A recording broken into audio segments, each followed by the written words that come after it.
So I am Christine Booker, the founder of Travel Booker Adventures.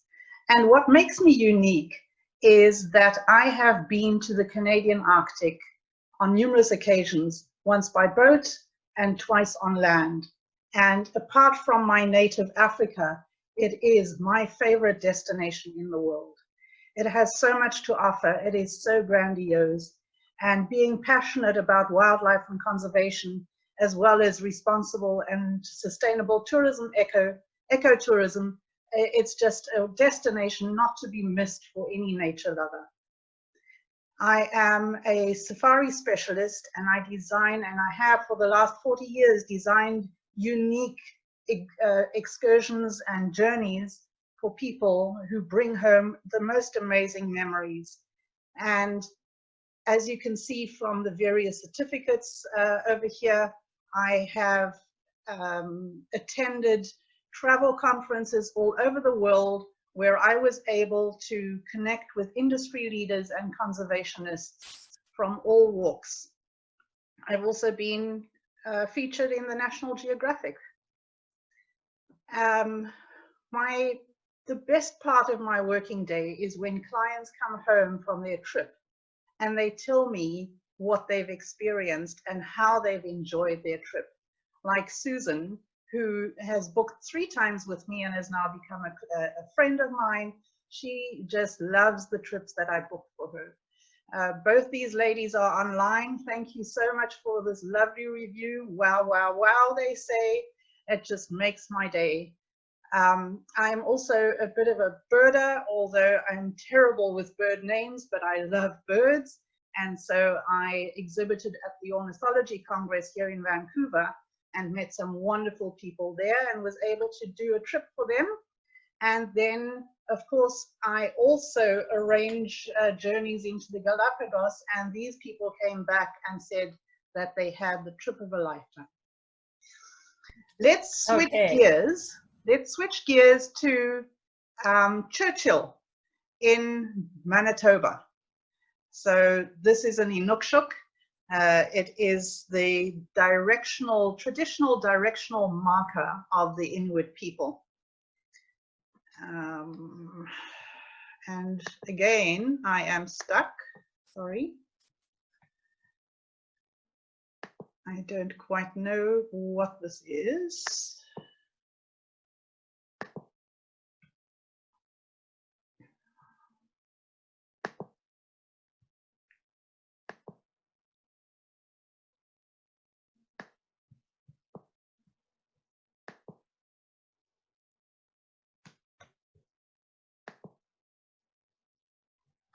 There we are. So Churchill is the polar bear capital of the world, and surprisingly also the beluga capital of the world. It is about 1,000 kilometers north of Winnipeg, which took us about 4 or 5 hours by air. And you could go by train, but that would take 45 hours. Polar bear capital of the world, and that's why most people go to Churchill, and that's why I went to Churchill. And I would consider going back in the spring or summer or fall because there are many other things to see. So when you're in Churchill, it's mainly about nature there. There are a couple of other things to have a look at. For instance, the Prince of Wales Fort, which was built in, and I have to just read this because I'm not good with dates. It was built in 1732. It took 40 years to build. Churchill was basically a trading post for the Hudson's Bay Company, and it was established in 1689. But the earliest human remains found there are 4,000 years old. In Churchill, you can also go to the Itsanitak Museum, where you will find amazing Inuit art and carvings and I'm still kicking myself for not having brought one home from there. In Churchill itself, there are a couple of lodges. Ours was rather rustic, and it had a sign on the door, "Don't wake me except for the Northern Lights." That was rather sweet. This one here, the Lazy Bear Lodge, is actually built by this gentleman. It's a log cabin. It has a wonderful restaurant where they serve traditional meals like Arctic char and caribou. And again, my slide is stuck.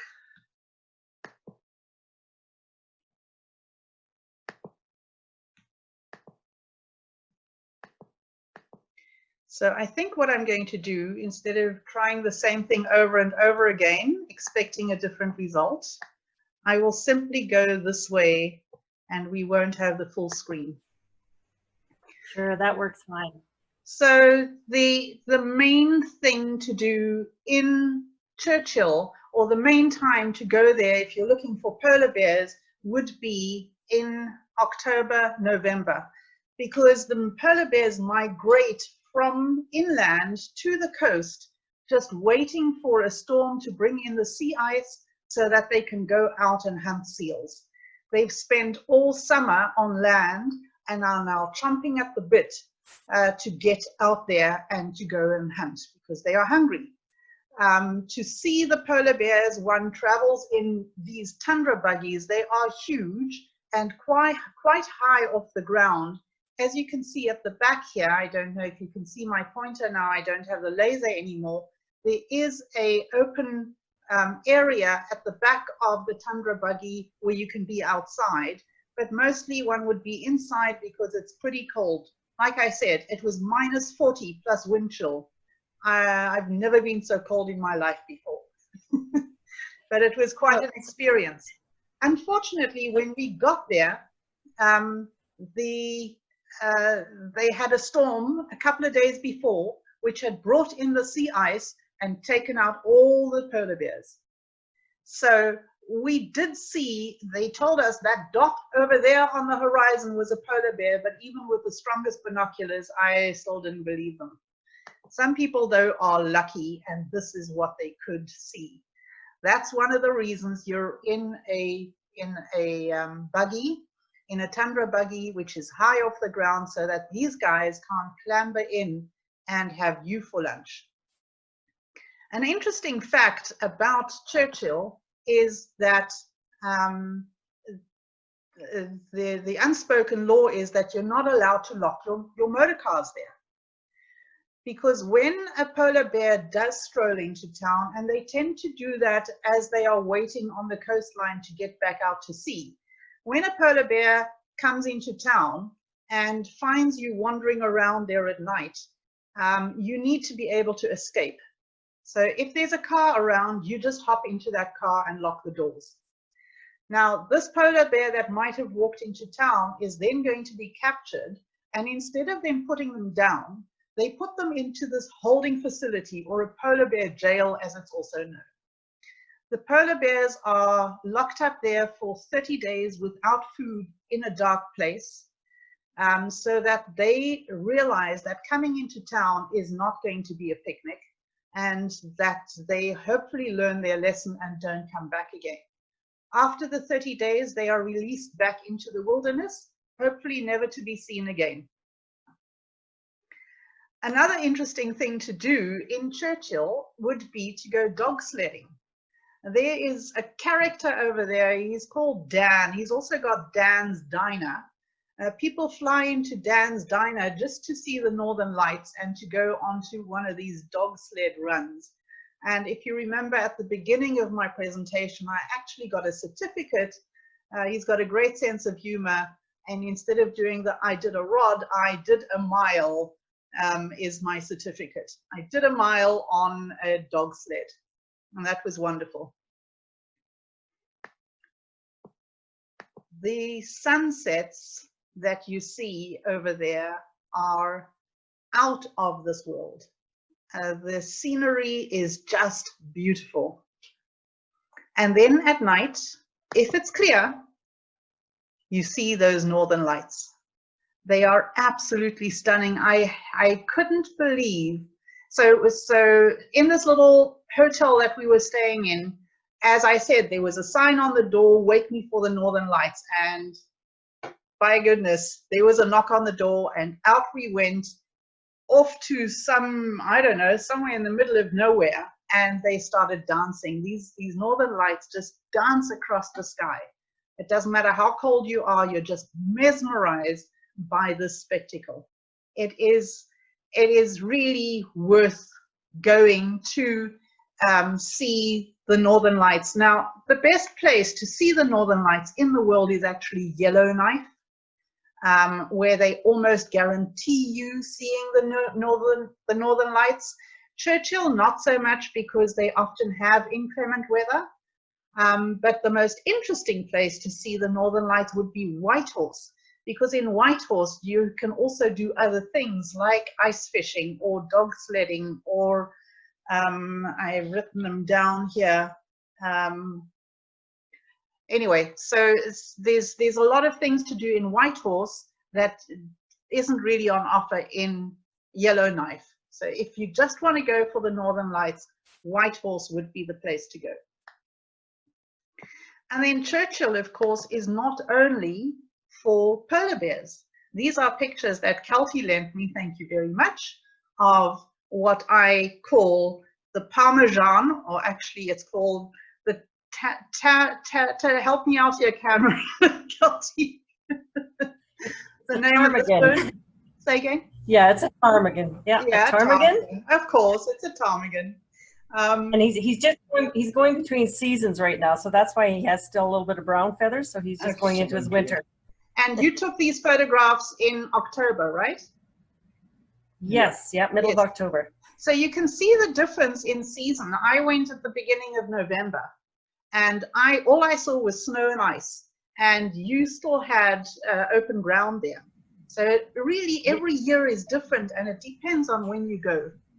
There's an Arctic fox there, and if you are birders, Churchill is amazing for birds. In the summer, the height of the summer, so June, July, you can see up to 150 species of birds there. But of course, we go for the polar bears. And even in the summer, you can have some beautiful polar bear sightings, and in the spring and in the fall. Now, if you are a photographer and you want to see polar bears not from the top of these tundra buggies, there are some lodges north of Churchill. They are actually unique lodges of the world. There are 3 of them. The most popular is Seal River and Nanook Lodge. And you can actually go for walks there with, of course, an armed guard to see and experience polar bears relatively up close. It is an exciting way of seeing things. Those lodges are fenced, and sometimes you will have a polar bear come up to the fence. The food there is amazing. In order to have the designation of a unique lodge of the world, you need to have great food, great accommodations, and fabulous guides, and of course be in a location that is like no other. And so that would be north of Churchill. You actually take a float plane up into these little lodges. And that is the end of my story about Churchill. Thank you so much, Kelty and Stan, for inviting me to share my passion about the Canadian Arctic. I love sharing that, and I really appreciate it. Well, now